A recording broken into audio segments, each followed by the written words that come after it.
अस्सलाम वालेकुम वरहमतुल्लाहि वबरकातुहू। नाजरीन, आपने प्यार और मोहब्बत के बहुत से वाक़यात सुने होंगे, लेकिन मैं आज आपको एक ऐसे सऊदी शख्स का किस्सा सुनाता हूँ जिसकी मोहब्बत सबसे हटके थी।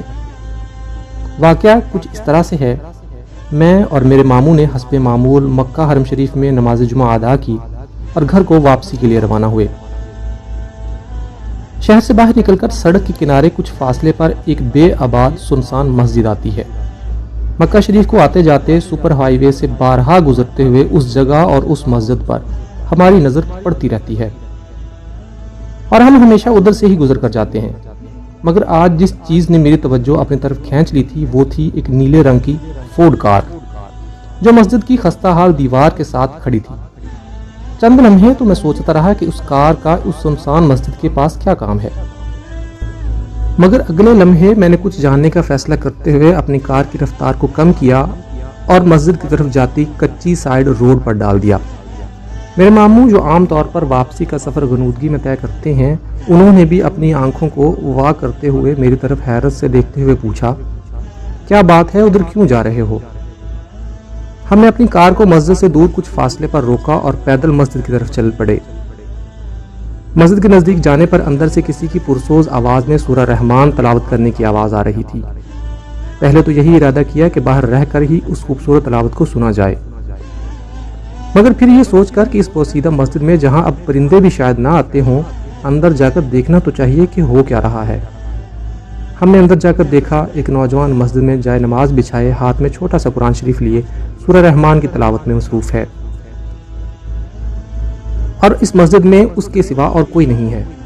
बल्कि हमने तो एहतियातन इधर उधर देखकर अच्छी तरह तसल्ली भी कर ली कि वाकई कोई और मौजूद तो नहीं है। मैंने उसे अस्सलामु अलैकुम वरहमतुल्लाहि वबरकातुहू कहा।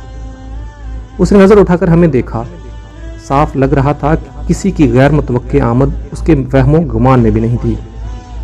हैरत उसके चेहरे से आयां थी। उसने जवाबन हमें वालेकुम अस्सलाम वरहमतुल्लाहि वबरकातुहू कहा। मैंने उससे पूछा, आपने असर की नमाज पढ़ ली है? नमाज का वक्त हो गया है और हम नमाज पढ़ना चाहते हैं। उसके जवाब का इंतजार किए बगैर मैंने अजान देना शुरू की तो वो नौजवान किबले की तरफ रुख किए मुस्कुरा रहा था। किस बात पर या किस लिए थी ये उसकी मुस्कुराहट, मुझे पता नहीं था। अजीब मुअम्मा सा था। फिर अचानक ही उस नौजवान ने एक ऐसा जुमला बोला कि मुझे अपने आसाब जवाब देते नजर आए। नौजवान किसी को कह रहा था, मुबारक हो, आज तो बाजमात नमाज अदा होगी। मेरे मामू ने भी मुझे ताज्जुब भरी नजरों से देखा, जिसे मैंने नजरअंदाज करते हुए इकामत कहना शुरू कर दी, जबकि मेरा दिमाग उस नौजवान के उस फिक्रे पर अटका हुआ था कि मुबारक हो, आज तो बाजमात नमाज अदा होगी। दिमाग में बार बार यही सवाल आ रहा था कि ये नौजवान आखिर किस से बातें करता है। मस्जिद में हमारे सिवा कोई बंदा बशर नहीं है। मस्जिद बिल्कुल फारग और वीरान पड़ी है। क्या ये शख्स पागल तो नहीं है? मैंने नमाज पढ़ाकर नौजवान को देखा जो अभी तक तस्बीह में मशगूल था। मैंने उससे पूछा, भाई क्या हाल हैं आपके? तो उसने जवाब दिया, बखैर वल्लाहि अल्हम्दुलिल्लाह। मैंने उससे फिर कहा, अल्लाह आपकी मग़फ़िरत फरमाए, आपने तो मेरी नमाज से तवज्जो ही खींच ली। नौजवान ने हैरत से पूछा कि वो कैसे? मैंने कहा, जब मैं इकामत कह रहा था तो आपने एक बात कही थी, मुबारक हो, आज तो बाजमात नमाज अदा होगी। नौजवान ने हंसते हुए जवाब दिया कि इसमें ऐसी हैरत वाली कौन सी बात है? मैंने कहा, ठीक है, इसमें हैरत वाली कोई बात नहीं है, मगर आप आखिर किससे बात कर रहे थे? नौजवान मेरी बात सुनकर मुस्कुरा तो जरूर दिया, मगर जवाब देने के बजाय उसने अपनी नजरें झुकाकर जमीन में गाड़ ली, गोया सोच रहा हो कि मेरी बात का जवाब दे या ना दे।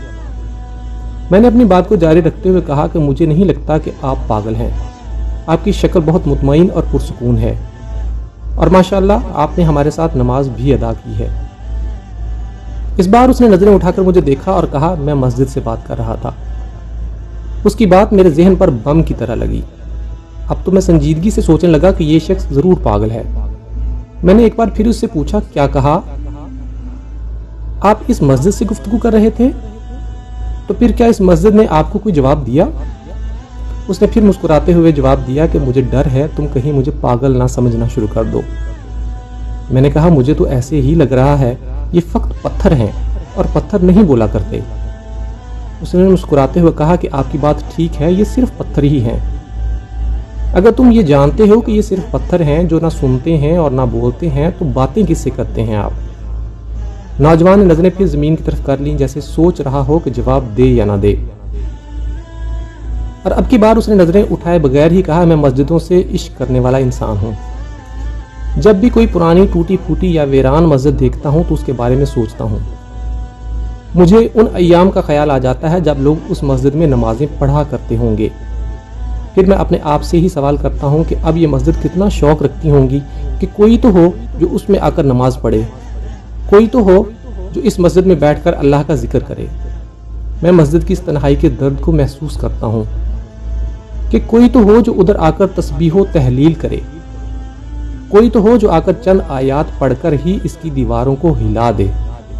میں تصور کر سکتا ہوں کہ یہ مسجد کس قدر اپنے آپ کو باقی مساجد میں تنہا پاتی ہوں گی، کس قدر تمنا رکھتی ہوں گی کہ کوئی آ کر چند رکعتیں اور چند سجدے ہی ادا کر جائے اس میں، کوئی بھولا بھٹکا مسافر یا راہ چلتا انسان آ کر ایک اذان ہی بلند کر دے۔ پھر میں خود ہی ایسی مسجد کو جواب دیا کرتا ہوں کہ اللہ کی قسم میں ہوں جو تیرا شوق پورا کروں گا، اللہ کی قسم میں ہوں جو تیرے آباد دنوں جیسے ماحول کو زندہ کروں گا۔ پھر میں ایسی مسجد میں داخل ہو کر 2 رکعت نماز ادا کرتا ہوں اور قرآن شریف کے ایک سپارے کی تلاوت کرتا ہوں۔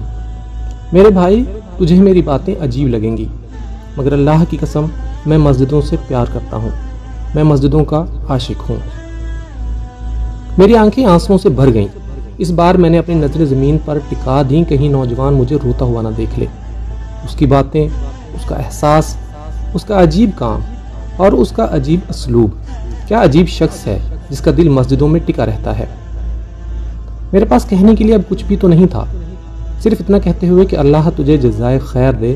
میں نے اسے سلام کیا، مجھے اپنی دعاؤں میں یاد رکھنا کہتے ہوئے اٹھ کھڑا ہوا، مگر ایک حیرت ابھی بھی باقی تھی۔ نوجوان نے پیچھے سے مجھے آواز دیتے ہوئے کہا تو میں دروازے سے باہر جاتے جاتے رک گیا۔ نوجوان کی نگاہیں ابھی بھی جھکی تھیں اور وہ مجھے کہہ رہا تھا کہ جانتے ہو، جب میں ایسی ویران مساجد میں نماز پڑھ لیتا ہوں تو کیا دعا مانگا کرتا ہوں۔ میں نے صرف اسے دیکھا تاکہ بات مکمل کر لے۔ اس نے اپنی بات کا سلسلہ جاری رکھتے ہوئے کہا، میں دعا مانگا کرتا ہوں کہ اے میرے پروردگار، اے میرے رب، اگر تو سمجھتا ہے کہ میں نے تیرے ذکر، تیرے قرآن کی تلاوت اور تیری بندگی سے اس مسجد کی وحشت اور ویرانگی کو دور کیا ہے تو اس کے بدلے میں تو میرے باپ کی قبر کی وحشت اور ویرانگی کو دور فرما دے، کیونکہ تو ہی رحم و کرم کرنے والا ہے۔ مجھے اپنے جسم میں ایک سنسناہٹ سی محسوس ہوئی، میں اپنے آپ پر قابو نہ رکھ سکا اور پھوٹ پھوٹ کر رو دیا۔ میرے بھائیوں اور پیاری بہنوں، کیا عجیب تھا یہ نوجوان اور کیسی عجیب محبت تھی اسے اپنے والدین سے، کس طرح کی تربیت پائی تھی اس نے، اور ہم کس طرح کی تربیت دے رہے ہیں اپنی اولاد کو۔ ہم کتنے نافذ شناس ہیں اپنے والدین کے، چاہے وہ زندہ ہوں یا فوت شدہ۔ بس اللہ سے دعا ہے کہ وہ ہمیں نیک اعمال کی توفیق دے اور ہمارا نیکی پر خاتمہ کرے۔ آمین ثم آمین۔